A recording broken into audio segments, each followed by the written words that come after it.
CCG successfully held its submission themed with the brain drain, making better use of the world's talent. CCG's cooperation with the Paris Peace Forum has been very fruitful. The Alliance of Global Talent Organization, or AGTO, was launched at the third Paris Peace Forum in 2020. We also discussed the issues on global governance and initiated cooperation and digital regulation between China and the US and the EU in the following annual forums. At the fifth forum in 2022, I also participated, only the submission on the topic of the conflict of global initiatives and the influence to multilateral cooperation. For the past 5 years, CCG was fortunate to join the Paris Peace Forum, which is always inclusive and solution-oriented. It is a valuable platform displaying concrete and efficient solutions to global challenges. We are looking forward to further cooperate with the forum and with Dr. Justin Vaïsse himself. Now, I would like to hand over the floor to Dr. Justin Vaïsse. It's your turn to deliver a keynote speech. Dr. Justin Vaïsse, it's your turn.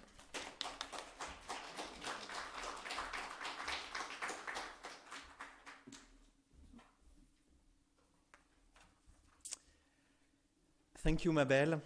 Thank you, Henry. You have been really at the forefront of exchanges with the rest of the world in the past few years, including during COVID and right after COVID. And that includes cooperation with the Paris Peace Forum from the start in 2018, for which I'm really grateful for. So as you know, I'm not an official, and nothing I say can be attributed to the French government or to the EU Commission. Actually, we have a partnership with the French government and with the EU Commission, among others, but the forum is an independent organization, and half of the governance of the forum, of the governing organizations that make up the forum, come from the Global South. This is why I will say a few words as a European, but also from a global perspective, as a globalist, if you'd like.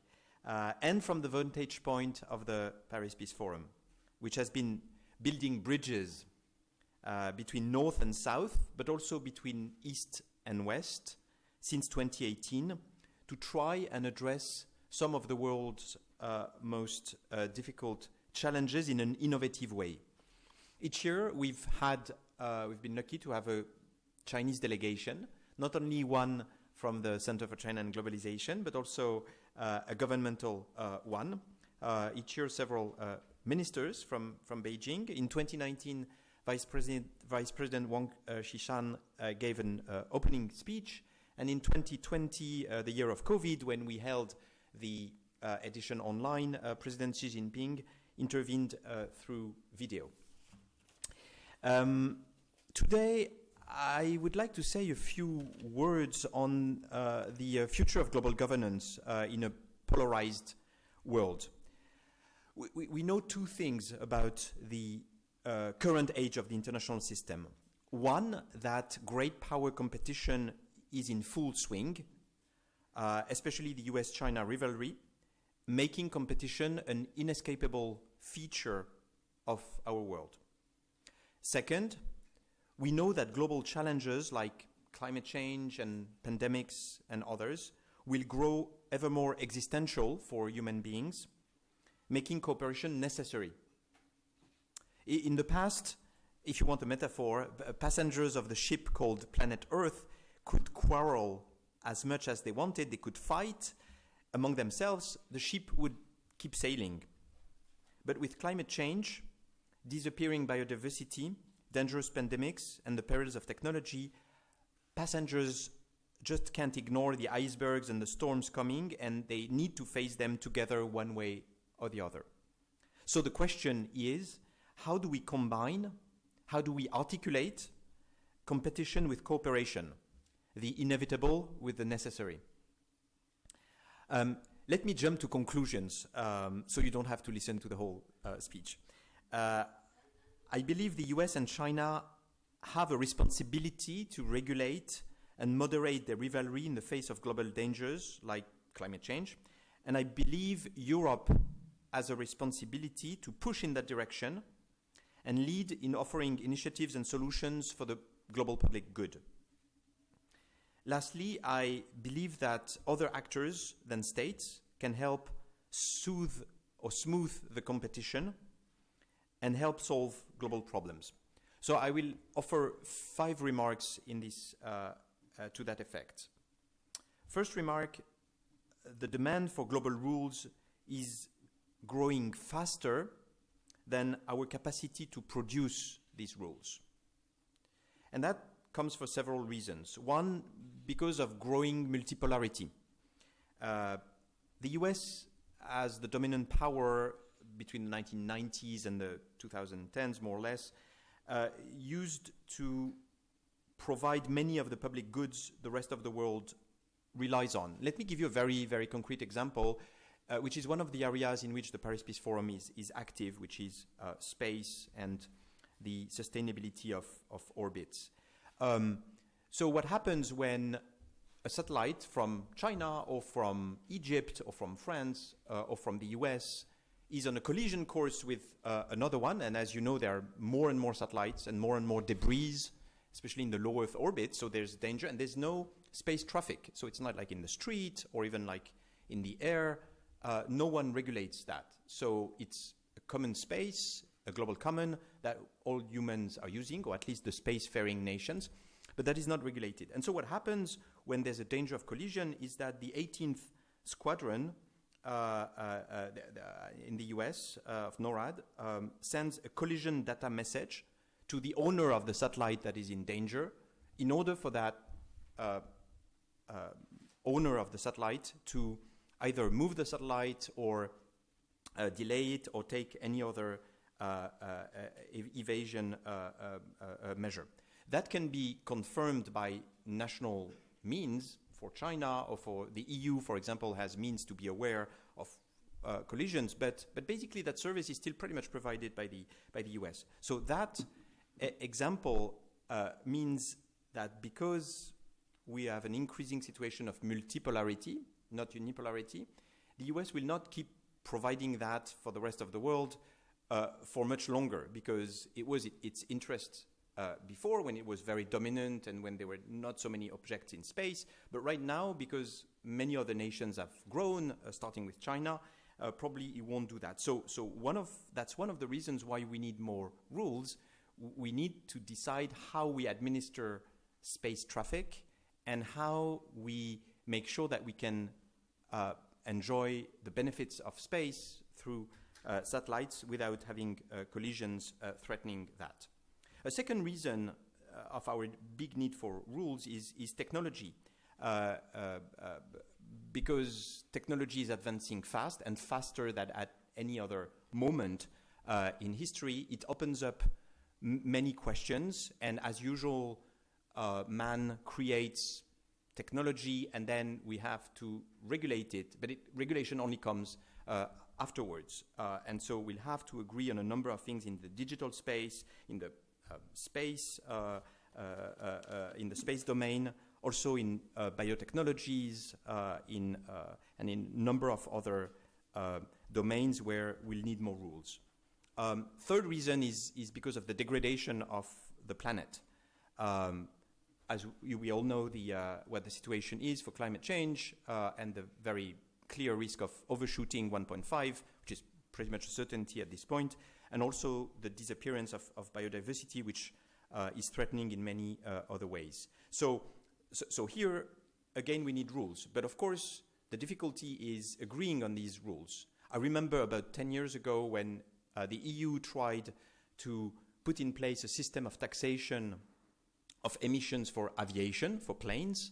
You may know that among the different industries or domains that emit CO2, aviation and the maritime industry, ship transportation, are not taxed, which is very shocking because obviously generally people taking planes have the means to pay taxes on the CO2 they emit, but they're not taxed because that comes from a long-standing arrangement among nations. So about 10 years back, the EU tried to put in place a plan to tax emissions coming from flights, but it was rebuffed by the US, China, and India in particular, that threatened to stop buying Airbus planes, and so the EU folded its plans, and aviation is still not taxed in any way, which indeed is a problem. So that was just one example illustrating the fact that we need rules, and we need common rules if we are to address these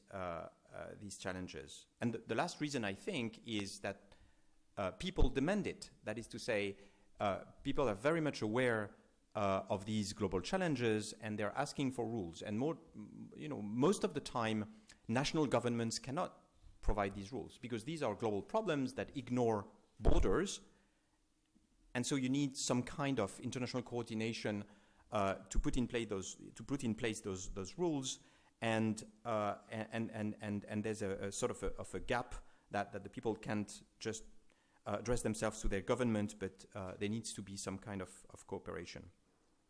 So, first remark, we need more and more rules to manage that international system, but we have limited capacity to do so. Second remark, competition, including US-China competition, can be good sometimes for the world if it's kept in check.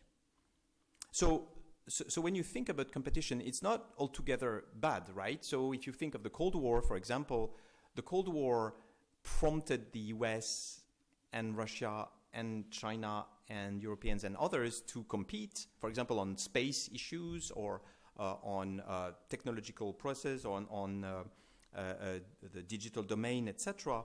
The Cold War was pretty much one of the motives behind the technological advances that we've known. I mean, the race to the moon is a good example of that, and it produced good things for the world.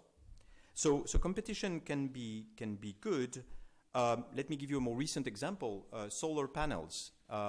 You may be familiar with the story of solar panels, especially for us Europeans, where we were overtaken by Chinese production of solar panels, etc. But at the end of the day, the large, massive production of cheap solar panels is good for the world, right? So because what we need is to decrease the emissions of CO2 that we have, and so I would say by whichever means. Obviously, I would have preferred Europe to be able to produce more of them, especially its own. That's not how it happened, but Europe now is trying to compete, and so I think in this example again, competition is good. A third example is on infrastructure in the developing world and debt. So here again, it's good if it's additional, not just a zero-sum game, but obviously there are limits to that. So one of the big challenges of today is making sure that we have an international financial architecture that allows developing countries to access liquidity, to finance their quest for the SDGs, and also to ensure that they can make their green transition. Development for them more generally comes before the green transition, but the two are linked. And interestingly, it was in 2015 that the world gave itself two sets of rules, or two agendas, I would say, 3 months apart. One was in September 2015 with the SDGs at the UN, and the second set of rules was with the Paris Agreement in December for the climate goals, including the 1.5 goal. And so the question now is how we reconcile them and how we make it so that China, the US, Europe, and others can cooperate in providing sufficient financial resource for these countries, not only for their development and getting out of poverty, etc., but also for their climate transition. Interestingly, President Macron has convened a summit in June, on June 22nd and 23, called Summit for a New Financial Pact, that will be, I think, very much attended, and where China is expected, among others. And the reason is China has been going outside of its borders quite a bit in the past 30 years, has been building infrastructure, has been lending money to many of these countries, and so China needs to be part of that solution or that reform of international financial flows to make sure that these countries have either resolution of their debt when they're in distress, when they are in a crisis, and that on the sort of longer term they're able to finance themselves and finance their transition. And so there are many things that should be done, but the issue of debt is one where China is now a big player, and here again the sort of virtuous circle of competition needs to prevail, and not the vicious circle here. One last example of how competition can be good. Critical minerals. We all know that in order to succeed in the green transition, but also the digital transition, we will need massively more critical minerals, lithium, cobalt, coltan, and many others, rare earth, than we produce now. And so, obviously, we all have, as humans, we all have an interest in making sure that these are produced massively, so we have enough of them, and that they are produced in acceptable conditions that don't replace one environmental problem with another one, and also in terms of norms, in terms of social norms, etc., that they are mined and that they are harvested, if you'd like, in good conditions. And so here again, competition can be good, and China has acquired a sort of a dominant position in this domain, and it's been stimulating others to do the same thing. But of course, here again, the question is one of virtuous circle rather than a vicious circle. If that competition pushes us to adopt higher standards in terms of making sure that, for example, when we have mines in Africa or in South Asia or in Latin America, that we have standards, that we do transformation there in these countries, that they are able to get their fair share of the minerals that are extracted from their own territories, that would be good. Of course, the vicious circle version of that would not be desirable, the one where the US, China, Europe, and others compete in a race to the bottom with corruption and lower environmental and social standards. And so the Paris Peace Forum, and I will mention that briefly in the conclusion, is starting an initiative to try and have common standards among great powers, including China, on this issue. Third remark, more often, unfortunately, competition is harmful and dangerous, and that's why it needs to be moderated, it needs to be regulated, especially the US-China rivalry. Even though COVID threw into relief the mutual vulnerability of all nations, even rival nations, and the need for positive sum cooperation, great power politics very often prevail and are taking on a very zero-sum logic. And the risk is that all issues would become zero-sum, and that we would only have issues where we compete, including the issues where we have a common interest in cooperating. So basically, either you tame the competition, you reduce it, you try to keep it in checks, you try to regulate the competition, or you decide to compete widely and you compartmentalize. So you say, we'll be rivals in the geopolitical sphere, but we will cooperate on climate, etc. But of course, the danger of that is that compartmentalization is difficult and sometimes it's not working. So, for example, a month ago, John Kerry, the US climate envoy, was telling journalists that his discussions with his Chinese counterpart had stalled, had almost stopped, because of the larger tensions between the US and China, because of the balloon, because of all the different irritants that came between the US and China, and that the joint efforts that he was making with his Chinese counterpart had diminished, had decreased. So I'm not sure that we really have the option to say that we can compete freely, but then we'll compartmentalize and we'll keep cooperating on other issues. I'm worried that the field of cooperation will be contaminated by this competition.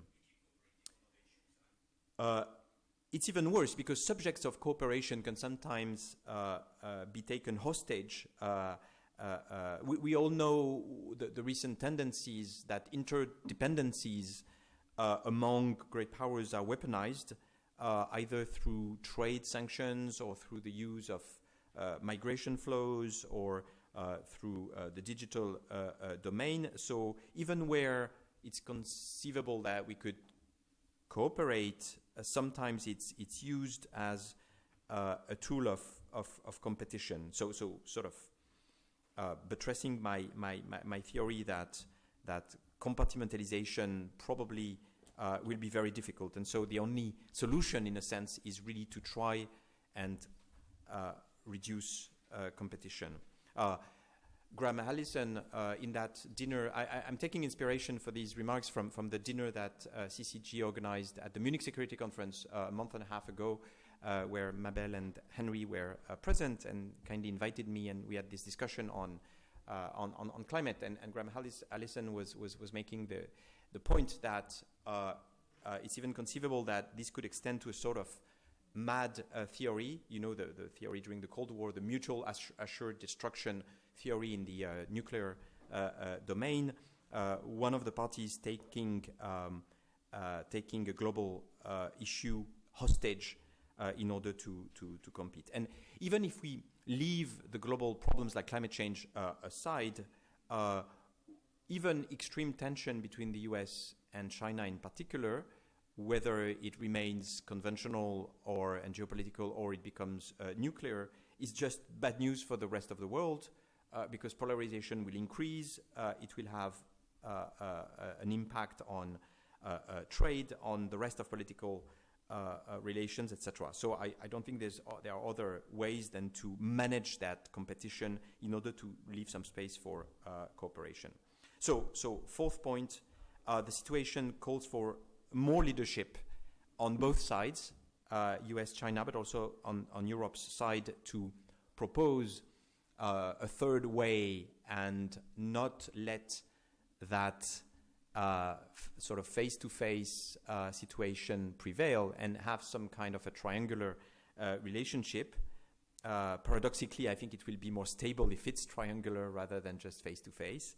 And it's interesting to notice that during the Cold War, even at the time of great tension between the US and the USSR, the superpowers managed to cooperate. It's true that it was more in the 60s and 70s than at the beginning of the Cold War, but they managed to cooperate and even sign binding treaties, UN binding treaties, whether on Antarctic or space or arms control, obviously, or cooperate in smallpox eradication, which was one of the big victories in global health during the Cold War, etc. And it's striking that it seems more difficult now to get anything through the UN than it was during the Cold War, or at least during the second part of the Cold War. So not everything is going the wrong direction. So a couple of months ago, at the end of 2022, we had the Kunming-Montreal Global Biodiversity Agreement, and I think that was really important, and China played a positive role in that, and so I think that's something to be appreciated. And the second thing was even more recently, last month, the agreement on the Treaty for the High Seas.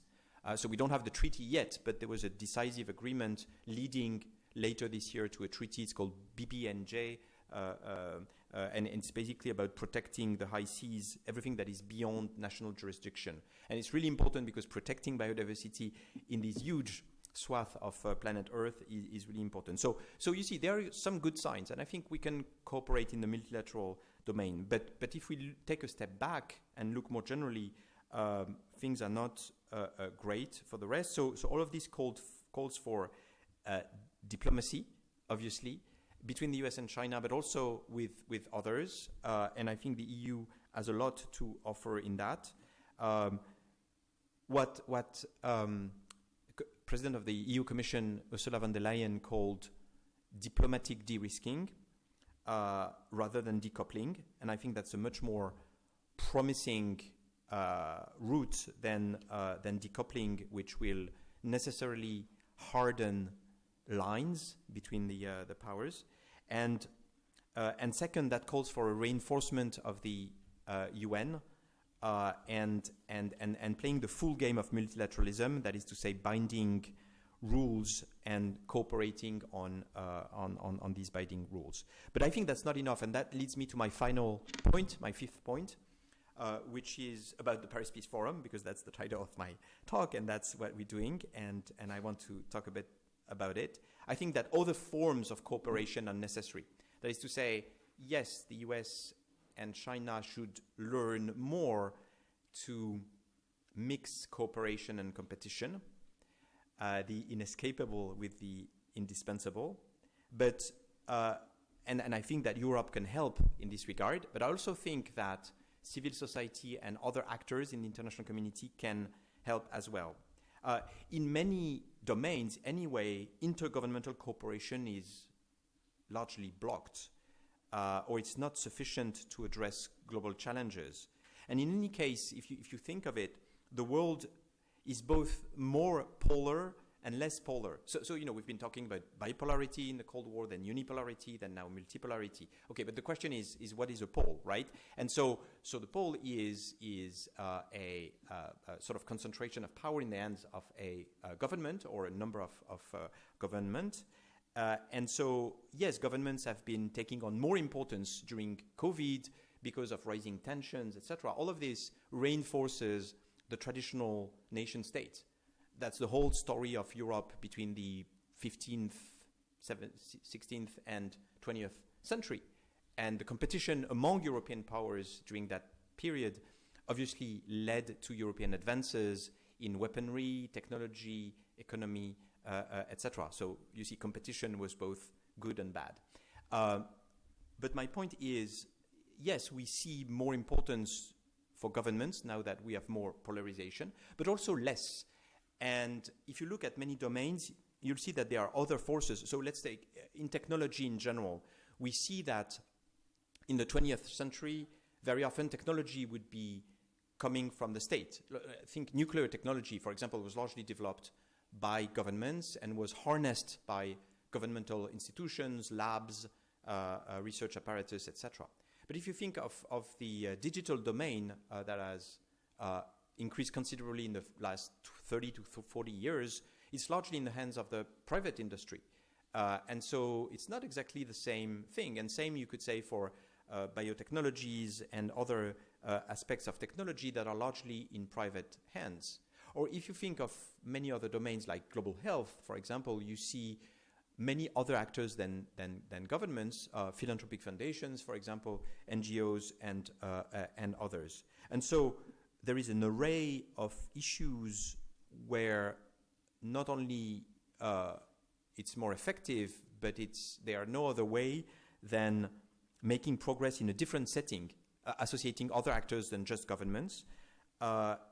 And that's what the Paris Peace Forum has been doing for a number of years. So we do have government representatives, but with those we associate forces from the private sector, forces from civil society, expert think tanks, and others, and we build these coalitions around issues that either are currently blocked at the UN, so we try to help that process, but try to make progress in norms and political mobilization, or mobilize forces for that. So I mentioned space, so we launched this initiative called Net Zero Space with a number of companies from around the world, but also space agencies from north and south, including Chinese companies in that consortium, in that coalition of action, trying to stabilize and then diminish the amount of debris in the low Earth orbit. So we make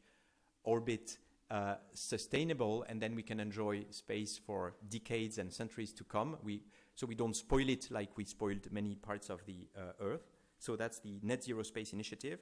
I should also mention good cooperation with China in what we launched a year ago, which is called the Climate Overshoot Commission, which is basically which is headed by Pascal Lamy, the former president of the Paris Peace Forum, which will give its conclusions this year, a bit later this year. So the Climate Overshoot Commission looks at what do we do when we go beyond 1.5 degrees? And unfortunately, as I mentioned, it's most likely that we will go beyond 1.5 degrees. So reduction of emissions, mitigation is key, it's central and should remain central.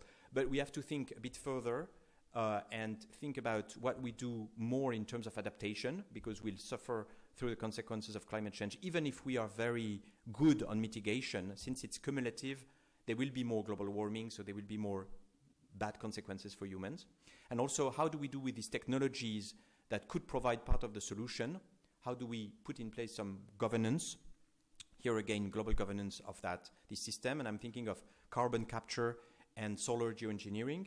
So pretty controversial technologies, but that need to be discussed among all nations and among all actors. So that's what the Climate Overshoot Commission, made up of 15 commissioners, including a Chinese commissioner, and mostly from the Global South, is working on. One last example, I quickly mentioned it earlier, is on critical minerals, where the forum has launched a call to action, pretty much along the lines that I was describing earlier. That is to say, we know we need these minerals in great quantities to ensure the green transition and the digital transition, but we need to make sure that competition, here again, doesn't block or hinder this production, and that we do it in conditions that are socially, environmentally, and I would say geopolitically acceptable to all. And so that's one of the reasons why I came to China on the occasion of President Macron and President von der Leyen's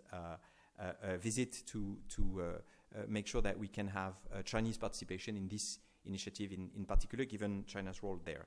So I'll stop here. Sorry, I've been a bit too long, but I hope we can start from there to discuss. Thank you.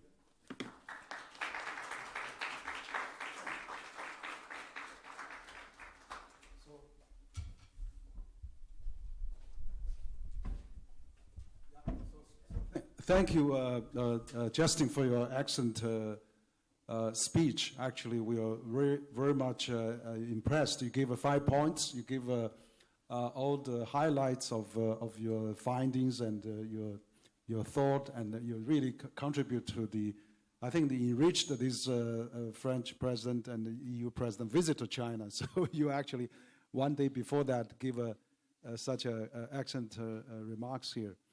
So we've been really benefiting a lot, and I would like to first also once again introduce Dr. Vaïsse, because he's the founder of the Paris Peace Forum, and we know that Paris Peace Forum is really the leading forum on globalization that established 5 years ago, and Justin was the brain behind that Peace Forum, and is really now it has a huge global impact.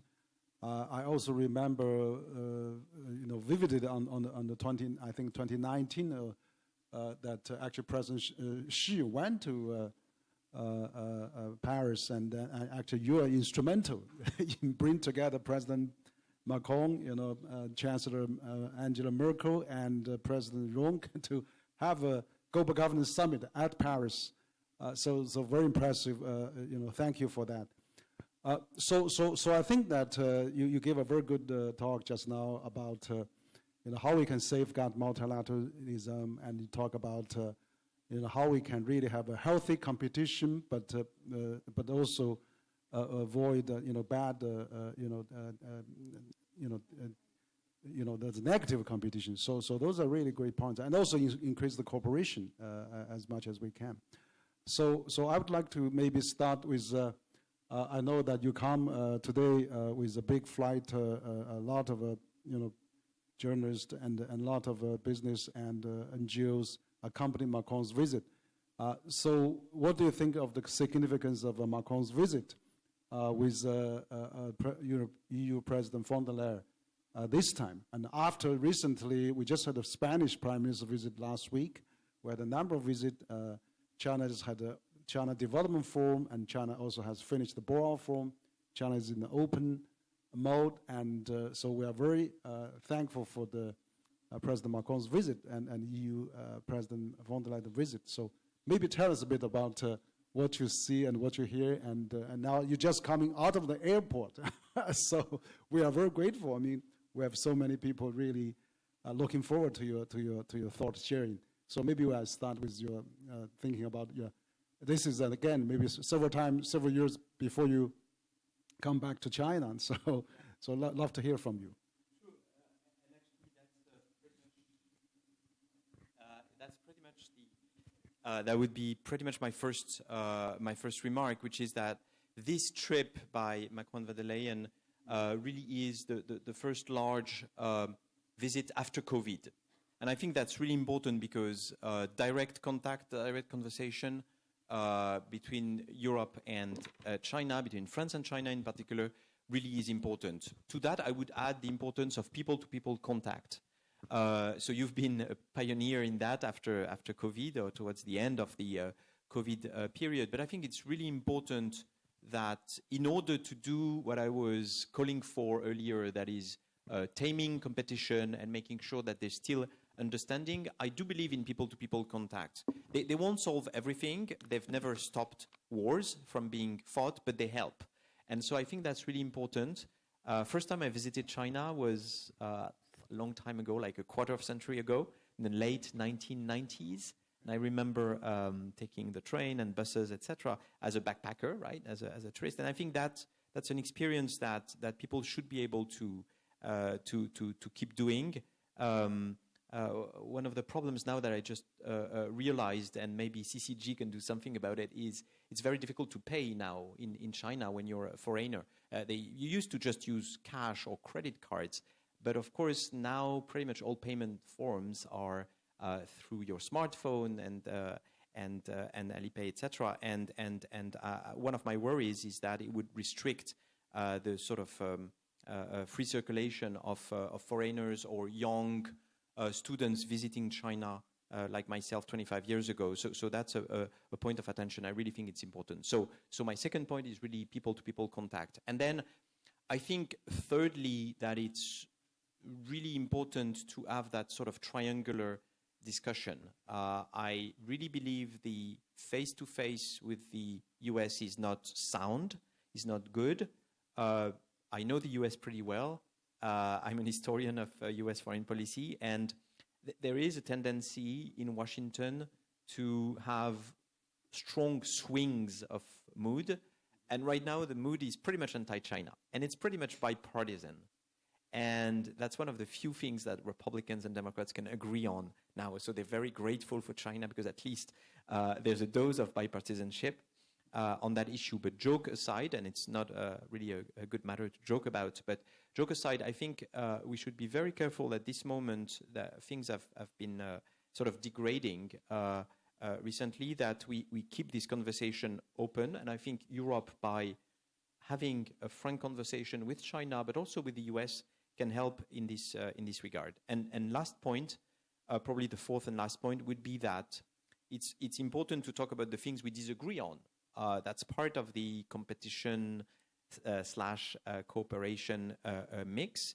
And I think that the trip, I hope the trip can see progress on how we converge on the issue of the Ukraine war, or actually on Russia's war on Ukraine, to be more precise. And that's an important issue, which is at the of course at the top of the diplomatic agenda. And I think there needs to be convergence, and there are many reasons to think that we can reach a higher level of convergence. Yeah, great, thank you, Justin. That you mentioned this. Cashless society, China so quickly became. We just had the president of UK National Committee on UK and China relation came. He complained the same today. So that's a good point.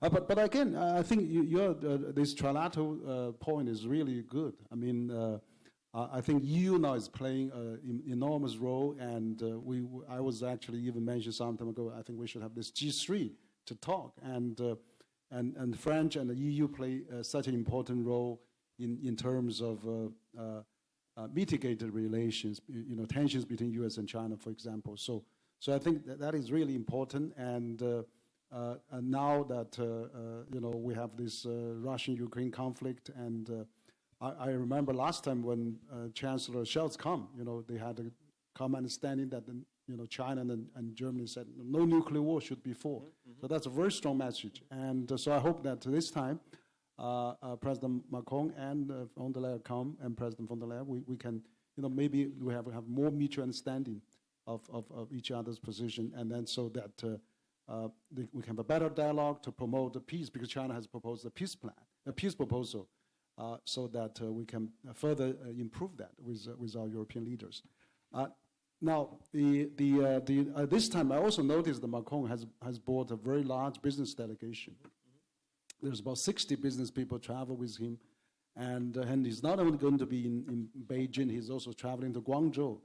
Last time, 2019, he went to Shanghai Import Expo. Yep. That was the Changjiang River Delta. Now he goes to the Pearl River Delta, Great Bay Area. So you see the economic cooperation also. Now it's getting between China and French company and EU company. So there could be more potential there. So Airbus and many companies from EU are in Beijing. So what do you think about the business economic ties? So I think 2 points probably. One is that it's definitely very important, not just for the prosperity of both parties, etc., but also for the people-to-people exchange that it creates. That is, business is probably in terms of volumes, the first motive for people-to-people exchanges. And so I think it should be encouraged, and we should work on having as much as possible rules on both sides that are predictable and good. This said, we shouldn't be under the illusion that it's sufficient. I think it helps. It's really important to promote it, but it's not enough. And there needs to be a political and geopolitical discussion at the highest level that makes sure that we cooperate. We have many examples of countries trading massively among one another and still going to war with one another. My continent, Europe, offers several examples, including just before World War I, exchanges between Germany and the UK, for example, or Germany and France, for that matter, really were important. And so it's not enough. Trade by itself doesn't produce peace, but it helps. And so I think these should be sustained and made predictable and more beneficial to all. You mentioned about this global governance, the deficit, the gap. Mm-hmm. We have the global governance is falling behind global practice. Yeah. And so Paris Peace Forum is actually, doing a lot of, making a lot of difference. You talk about the space, which space governance. I went your event in last November. It's very impressive. There was a 10 out of 10 table. I was actually with the 10 people from the space industry, astronauts and everybody. There's a lot of debris and how we can have that governance. So for Paris Peace Forum, and very unique, and you got this vertical globalization going on, and so what's your vision on the Paris Peace Forum? One where you were founded, but now reach the next level, and also pushing the global governance for better. Many things that maybe UN and other organizations were not able to achieve. The Paris Peace Forum is really doing great jobs on that. So how do you see the Paris Peace Forum, and we can collaborate in the future? Absolutely. No, I think that's a really important domain. It may seem a bit far away for many of the listeners and people in the room, but I think it's very present. So we depend heavily on satellites for our communications, for our localization, for Earth observation, for weather forecast, for pretty much all of the things that we do. We heavily depend on space, and so we need to make sure that we have rules in place that will ensure that we can enjoy it in the future, especially because countries from the global south are also demanding that we don't pollute or spoil the place before they are able to enjoy these benefits. There are only about 8 to 12 real spacefaring nations, no more, and so some of them are doing pretty well. The UAE, for example, the United Arab Emirates, have been doing many processes in space, so it's democratizing, if you'd like. But still, if we for example, if we have too many debris and constellations in the low Earth orbit, there won't be space for them. That's one thing, and that's why we push this initiative at the Paris Peace Forum. But more generally, I think we should think beyond this, and especially because now the moon is back in fashion, and we'll have US astronauts and then probably Chinese astronauts going there. We should start thinking about the rules that we give ourselves in balancing competition with cooperation, here again, to make sure that we are able to operate, in 2 words, to operate not necessarily jointly, but at least in good understanding on the moon in terms of places where bases will be put that will agree on a number of norms. So, for example, one of the funny questions is, what time is it on the moon, right? So will we have American time? No, but it's a serious question, because then you'll need to make sure that you can coordinate with other nations that will want to have in 2030, 2035, 2040, that will want to have a base on the moon. And so they'll need to agree on a few basic things. And for all of these things, I think it calls for renewed cooperation, and we should be very careful and not think that it's science fiction.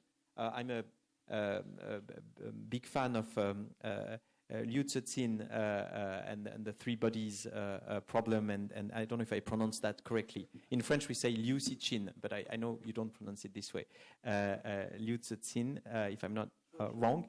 And so he asked very good questions about global governance in the trilogy of the problem of the 3 bodies, which is what do we do vis-a-vis an external threat, and how are humans able to cooperate jointly to answer challenges that are posed to all of them, not just to China, not just to the US, not just to Europe, but to all of them.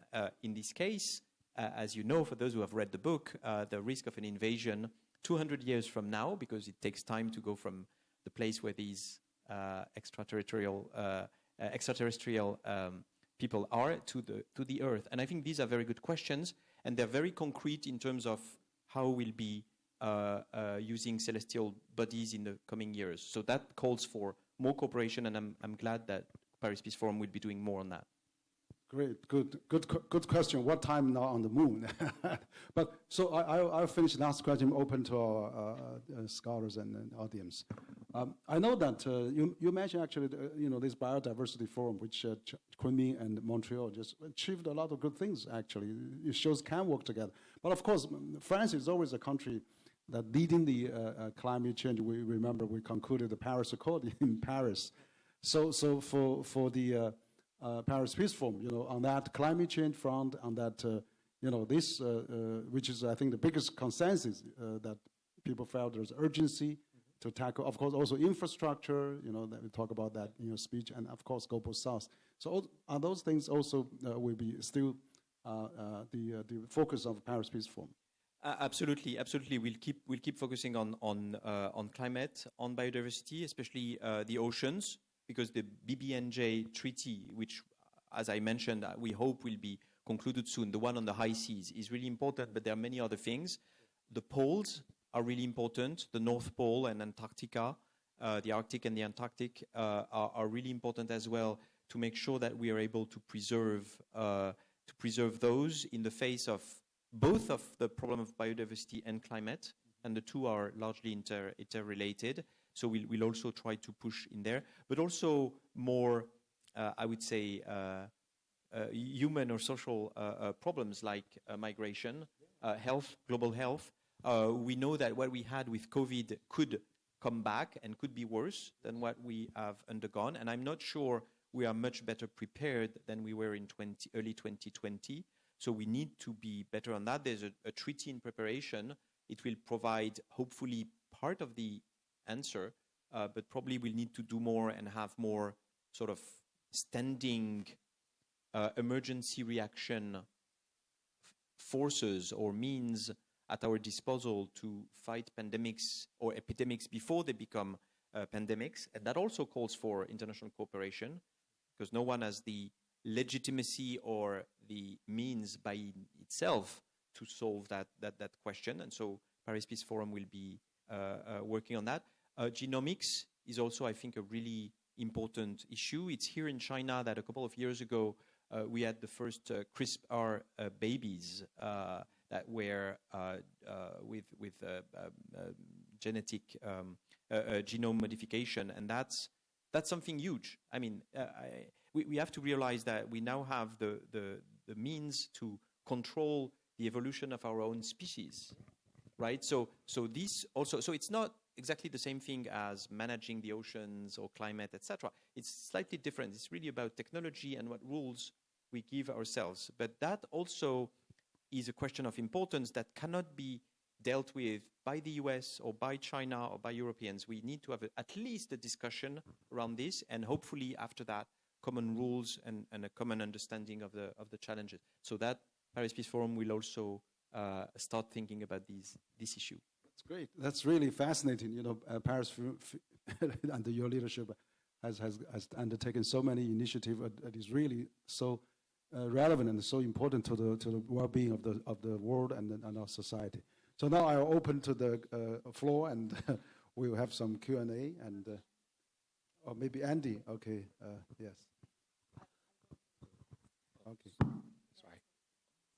Oh, well, thank you very much for very insightful and illuminating comments. So my name's Andy Mock, and I'm a senior research fellow here at the Center for China and Globalization, also a SAIS alum, class of 2000.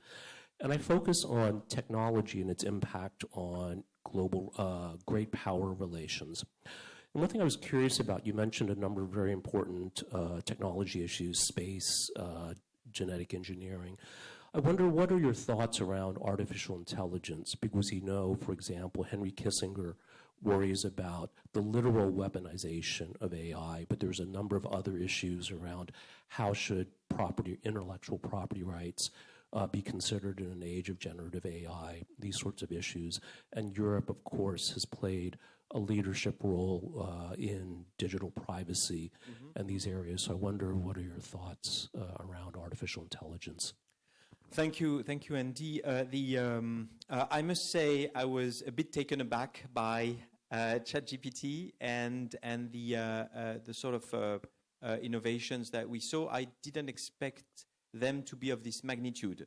That is, suddenly you sort of open a door and you thought it was just a room, and it's actually a whole building or a whole landscape that is changing. And I've tried both 3.5 and 4 versions of ChatGPT, and we're only starting to understand. The book that Henry Kissinger wrote with Eric Schmidt, I think, was sort of warning us about that, and I'm really worried, because I honestly I think that human societies I'm sort of an old materialist, I guess, or even Marxist, in the sense that I believe that the concrete conditions and the material conditions in which men operate, whether they have the printing press or not, whether they have the internet or not, has a major effect on the socio-economic and then on political structures.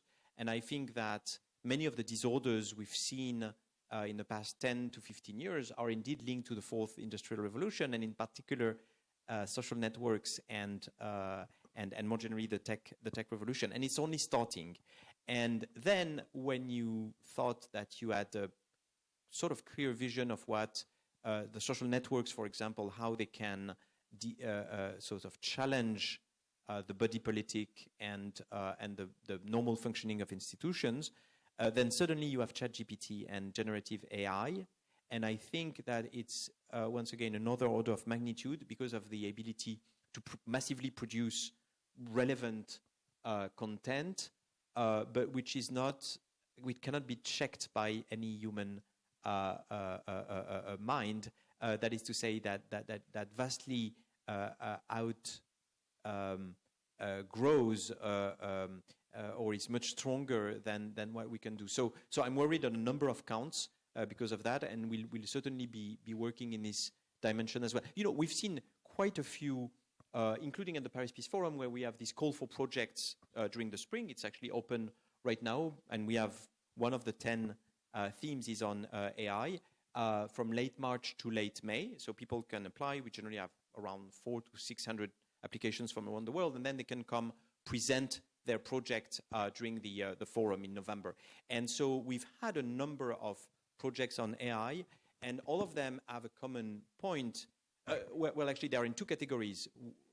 One category is the ones that use AI, leverage AI for climate, for SDGs, for better governance, et cetera, and the other half is how do we limit, regulate, or give a framework to AI? How do we do codes of conduct? How do we do regulation? How we do good practices, whether it's the UNESCO or OECD or Singapore, which has been quite at the forefront of that. And so we'll keep focusing on what rules we can give ourselves. You saw the recent appeal by Elon Musk and others to hit the pause button on that. I just don't think it's possible at all. But what we need to do is perhaps go faster in adapting our rules and educating people, and then adopting rules in common to at least avoid the worst aspect of that. But bottom line, I'm very concerned. Very worried. Okay, Zoom, scholar from Tsinghua University. Yes. Okay, thank you. First of all, welcome to Beijing. And I think we are all very, people based in China, it's great to see scholars, professionals from worldwide coming back, and those face-to-face interactions are very important. I'll first make a quick comment on the online payment system you mentioned. Yeah. I recently discovered that you can have a relative card from someone who has a WeChat Pay. So this is very valuable information. I wish I knew it last week as well. Maybe you can ask someone who's using WeChat Pay to basically install a relative card for you. So my question is going to be about the Global South. You mentioned the importance and how the Paris Peace Forum, also 50% or so of the experts are from the Global South. And there's a lot of discussion now in the Global South about, you know, a rules versus a law-based order. There is increasing number of countries speaking up about the injustice of the Bretton Woods institutions or the implications for their economies of that, and an increasing number of countries that are also talking about, you know, how some of the cooperation, Belt and Road related with China, is actually quite helpful, and that they don't share the same suspicions about China that some countries in the western part of the world do.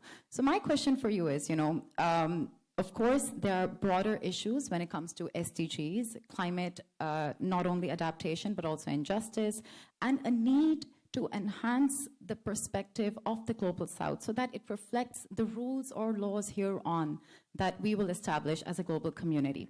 So what is your view about how can the Global South's voice and perspective be enhanced when it comes to future issues of global governance? And do you think that an enhancement of this voice can actually reduce the misunderstanding among the global powers today? Thank you. That's a very good question. I think the summit I was mentioning, the summit on New Financial Pact on June 22nd and 23 in Paris, will provide part of the answer. I think we have, and I think that's something good that President Macron has done, which was to decide this meeting, to decide to convene this summit. And the reason is 2023 offers a window of opportunity. First, because there are no election in the US. It's an off year, and only 1 out of 2, so especially no presidential election, and relative stability elsewhere. Second, because India holds the G20 and the UAE hold the COP28 presidencies, and they are cooperative. And by the way, India is co-chair of the June summit. And third, because everybody's let's say dissatisfied, to put it diplomatically, with the way the World Bank has been operating in the recent years. There's an opportunity also because David Malpass resigned, and so we'll have a new World Bank president. And more generally, because many countries are mobilizing, including around the Bridgetown agenda by Prime Minister Mia Mottley of Barbados, around the idea that the current financial architecture is not adapted to what we live, which is the age of climate. So, you know, like take Pakistan, for example, last year, in August, a terrible drought, thousands of people dead. Then in August, terrible flooding. Then how can you expect them to service their IMF debt? I mean, it doesn't make sense to keep keep paying then. So we need mechanisms. So it's both, I mean, it's many things. It's reform of the multilateral development bank, so the Bretton Woods institution. It's about debt. And here, once again, China has a role to play because it's not part of the Club of Paris, which gathers the main lenders. And so even if the Club of Paris erases completely debts, it will only be a very partial answer because private creditors and China are also part of the mix. So reform of Bretton Woods institution, the issue of debt, the issue of special drawing rights, and how do we produce more money and liquidity actually for these countries, and more generally, and that's what the summit will aim at, a new thinking about these things. That is to say, we need to sort of drop the mindset of the 1940s or even the 1980s, 1990s, I mean the Washington Consensus and all that, and think about what should the World Bank and other institutions do in the age of climate change, where priority must remain development, but we need to keep in mind that we need to make it sustainable. And so to enhance the voice of the Global South, not only they will be present at the summit and they will have a clear voice, and Mia Motley in particular, but we at the Paris Peace Forum are helping, are contributing to that by, especially by simply and very concretely making sure that all the civil society organizations from the Global South that want to travel to Paris for the summit are not only able to do so, so we have a number of foundations helping us fund their travel, so they will be present, but also that before then they are able to enter in a dialogue with the people creating the summit in order to give their input before decisions are made, and not just on the day of the summit. So thank you for the question, because it allowed me to sort of put the spotlight on the summit that we are contributing to. It's both an intergovernmental and civil society summit, but we are helping because we think it can bring good things, including enhancing the voice of the Global South. Yeah, thank you. I think you really answered very, very comprehensively. Actually, I remember 2021, you had the Paris President for Development Banks. You know, there's a lot of infrastructure issues. So excellent focus. So maybe Josh, another fellow from CCG, you have a question? Yeah. Thank you, Dr. Vaïsse, for your comments, and it's good to see that person-to-person communication is opening up again. I've been in China for 20 years, and your stories about having come to China early in the late 1990s and all of the experiences traveling really resonated with me. And I've heard some of the same comments about people coming to China and having maybe some access issues because of the advances in technology, which for me as a resident of China are very convenient, but maybe for people coming for a temporary period of time or people who are new to China, it's relatively inaccessible. That's one level, and I think that this is something that can be discussed, but I wanted to come actually to a more personal side. I'm originally from the United States. I've made a life here in China, and I feel that I don't have there's no animosity. I feel welcome in China, but I do see increasing tensions between our two countries.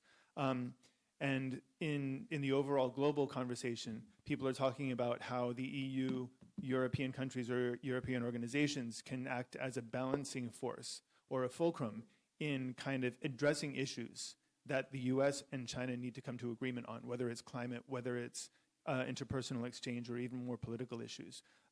So I wanted to ask you how you see whether it's the EU or the Paris Peace Forum as a platform, as a driver of coordination or balancing between China and the US, and what function that can serve, whether it's on a higher level or in terms of practical issues and people-to-people exchange.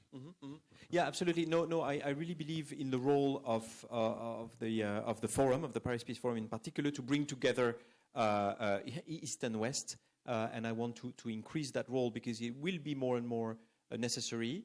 Keeping our eyes wide open, we do have differences, we do have issues of competition, etc. And I think President von der Leyen's speech on Thursday was clear about that. But it was also meant to signal that if we are able to de-risk this relationship, then we can focus perhaps more easily on cooperation. And so that's what we emphasize in the Paris Peace Forum, including in a discussion with the Global South. And that's really important because, so maybe I was focusing too much on US, China, Europe, triangular, whatever. But of course, the rest of the world is here as well. And if we take seriously the fact that it's a more multipolar world, there are other poles beyond these three.